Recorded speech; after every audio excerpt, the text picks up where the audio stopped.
सुप्रभात बच्चों, कैसे हैं आप सब। आशा है आप सब सकुशल होंगे।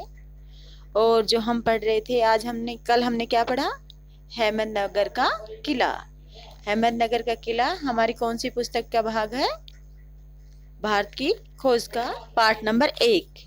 इसके लेखक कौन है? पंडित जवाहरलाल नेहरू। जो इनकी पुस्तक डिस्कवरी ऑफ इंडिया है उसका हिंदी अनुवाद क्या था?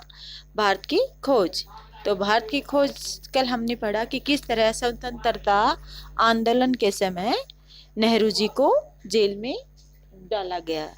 और ये अहमदनगर के किले में इनकी कौन सी यात्रा थी? 9वीं जेल यात्रा थी। ठीक है, तो हमने कल यहाँ तक हम पढ़ चुके थे।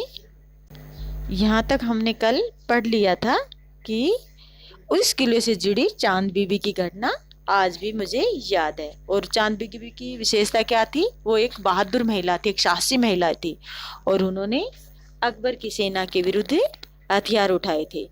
इससे आगे हम पढ़ते हैं।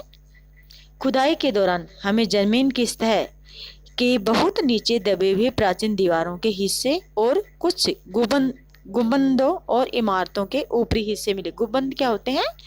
किसी भी महल का ऊपरी हिस्सा। और इमारत। हम बहुत दूर नहीं जा सके क्योंकि न तो अधिकारियों ने इसकी मंजूरी मिली थी और न ही हमारे पास इस काम को जारी रखने के साधन थे। मतलब हम चाहते थे कि खुदाई करते करते बहुत दूर चले जाएं, लेकिन अधिकारियों ने इसकी मंजूरी इजाजत भी नहीं दी थी, और साथ ही इस काम को करने के लिए जो साधन चाहिए थे वो भी उनके पास नहीं थे। अब मैंने कुदाल छोड़ हाथ में कलम उठा ली। कुदाल मतलब कुल्हाड़ी, फावड़ा, जो मिट्टी खोदने का, क्यारी बनाने का काम करता था, उसको लेखक ने छोड़ दिया। क्यों छोड़ दिया? क्योंकि जहां वो क्यारियां बनाता था वो भी भूमि कैसी थी? बहुत ही पथरीली थी। खोदते वक्त बहुत परेशानी होती थी, और उसको खोदते खोदते बहुत ज्यादा पत्थर वगैरह आने लगे, और अधिकारियों ने भी उसे ज्यादा खोदने की इजाजत नहीं दी। इसलिए लेखक ने क्या मन बनाया कि कलम उठा के मैं कुछ लिखूं। इसीलिए लेखक ने कुदाल छोड़ के क्या उठा ली? कलम। पर मैं जब तक आजाद नहीं हो सका और कर्म के माध्यम से वर्तमान को अपने अनुभव का हिस्सा नहीं बना लेता, मैं उसके बारे में नहीं लिख सकता। न ही पैगंबर की भूमिका अख्तियार कर मैं फिलहाल भविष्य के बारे में लिख सकता हूँ। बचा रहता है अतीत, पर मैं उसके बारे में भी किसी इतिहासकार या विद्वान की तरह विद्वतापूर्ण शैली में नहीं लिख सकता। मैं पहले की तरह अपने आज के विचारों और क्रियाकलापों के साथ संबंध स्थापित करके ही उसके बारे में कुछ लिख सकता हूँ। कह रहा है कि मैं बहुत ज्यादा पीर पैगंबरों के बारे में नहीं लिखूंगा या फिर इतिहासकारों की तरह मैं कोई इतिहास नहीं लिखूंगा, बल्कि मैं जो अनुभव कर रहा हूँ, जो मैं देख रहा हूँ, मैं उसी को एकदम स्वाभाविक रूप में लिखूंगा। गेटे। ये गेटे कौन था भाई? एक प्रसिद्ध इतिहासकार। गेटे ने एक बार कहा था कि इस तरह इतिहास लेखन अतीत के भारी बोझ से एक सीमा तक राहत दिलाता है। मतलब उसे अपने भूतकाल का कोई वो दबाव नहीं होता, बल्कि वो जो भी लिख रहा है वो अपने सामने जो घटित होता है देख रहा है, वो एकदम नॉर्मल वे में, एकदम आसान वे में लिख रहा है। अतीत का दबाव भला हो या बुरा, दोनों ही तरह अभिभूत करता है। कभी कभी यह दबाव दम घोटू होता है, मतलब दम को घोटने वाला, परेशान करने वाला आता है, खास तौर पर उन लोगों के लिए जिनकी जड़ें बहुत ही पुरानी सभ्यताओं में होती हैं। मसलन भारत और चीन की सभ्यताएं। ये उदाहरण, मसलन मतलब उदाहरण के रूप में भारत और चीन की सभ्यता, इनके अतीत के बारे में लिखना एक बहुत ही, मतलब जितना हम इसके अतीत में जाएंगे कुछ ना कुछ जानकारी हमें मिलती रहेंगी। इनका अतीत बहुत ही पुराना है। आखिर मेरी विरासत क्या है? विरासत मतलब मुझे अपने पूर्वजों से क्या मिला है, मैं किन बातों का उत्तराधिकारी हूँ। क्या उन सब का जिसे मानवता ने दसियों हजारों साल के दौरान हासिल किया है, उसकी विजयों के उल्लास का, उसके पराजयों के दुख की यंत्रणा, मानव के उन हैरतअंगेज करने वाले, मतलब हैरान करने वाले साहसी कार्यों का, जिनकी शुरुआत युगों पहले हुई थी और जो अब भी जारी है। मतलब बहुत सारी इंसान बहुत सारी ऐसी ऐसी नई नई खोजें करता है जिसे इंसान देख के हैरान रह जाता है कि वाह, वास्तव में ऐसा भी हो सकता है। मैं इस सब का वारिस हूँ। वारिस होना, वारिस मतलब अपने पूर्वजों से मिलना और उस पर हमारा हक होना, उसका क्या हो जाते हैं, हम वारिस हो जाते हैं। साथ ही उस सब का भी जिसमें पूरी मानव जाति की साझेदारी है। हम भारतवासियों की विरासत में एक खास बात है जो अनोखी नहीं, क्योंकि कोई व्यक्ति औरों से एकदम अलग नहीं हो सकता। अलबत्ता एक बात हम लोगों पर विशेष रूप से लागू होती है जो हमारे रक्त मांस अस्थियों में समाई है। कह रहा है कि सब में एक विशेषता है, सबका जो गुण है वो एक है। हो सकता है उसके जाति रंग रूप धर्म से वो अलग हो, लेकिन फिर भी सबका रक्त मांस अस्थियों में एक बात समाई हुई है। इसी विशेषता से हमारा वर्तमान रूप है और हमारा भावी रूप भी बनेगा, हमारा भविष्य भी उसी में बनेगा।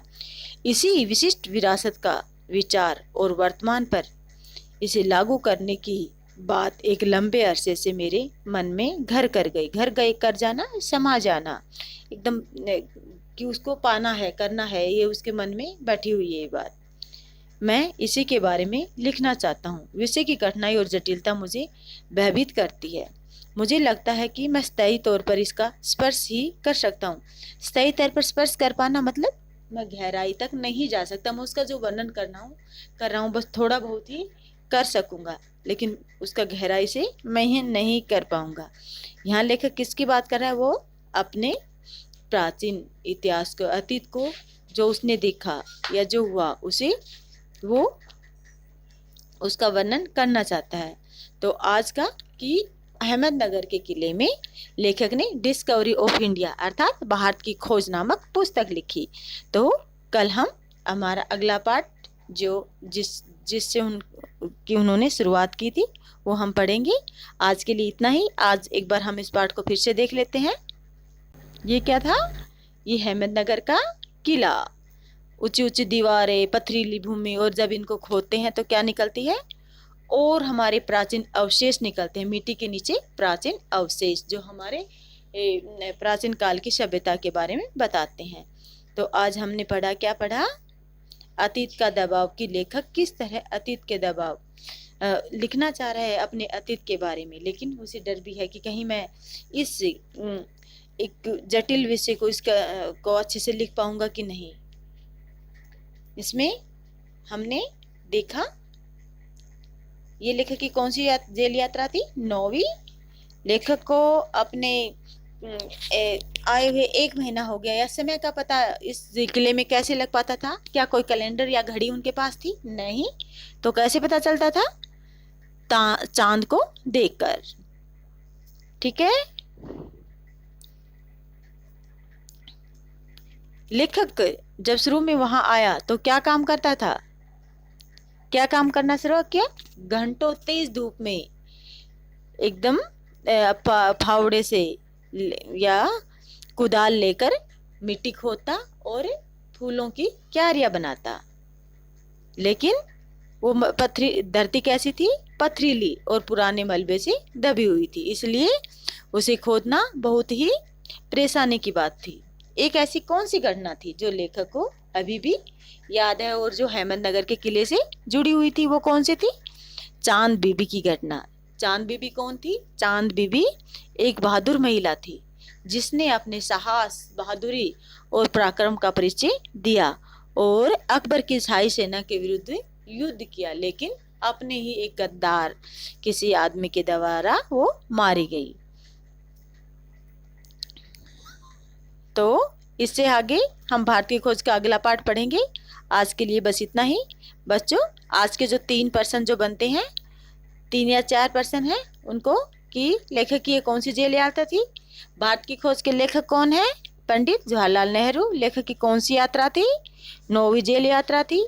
लेखक को समय का पता कैसे चल पाता था, चांद को देख के। और वह कौन सी घटना थी जो लेखक को अभी भी याद थी और जिसका संबंध अहमदनगर के किले से था, वो क्या था, चांद बीबी की घटना। ठीक है, और जो लास्ट जो एक और प्रश्न बनता है वो ये है कि लेखक ने कुदाल छोड़कर कलम क्यों उठा ली? ऐसा क्या हुआ कि लेखक ने कुदाल छोड़ दी और कलम उठा ली? कुदाल छोड़कर कलम क्यों उठा ली? क्योंकि एक तो बहुत तेज धूप पड़ती थी और जो पृथ्वी जो धरती थी वो भी पथरीली थी, उसे खोदना संभव नहीं था। अधिकारियों ने उसे खोदने की अनुमति नहीं दी और लेखक अपने प्राचीन इतिहास के बारे में, अपनी संस्कृति के बारे में कुछ लिखने का मन बनाया, इसीलिए लेखक ने कुदाल छोड़ के कलम उठा ली। तो ये 4 प्रश्न बच्चों आपको साथ साथ लिख भी लेने हैं। आज के लिए बस इतना ही। धन्यवाद बच्चों।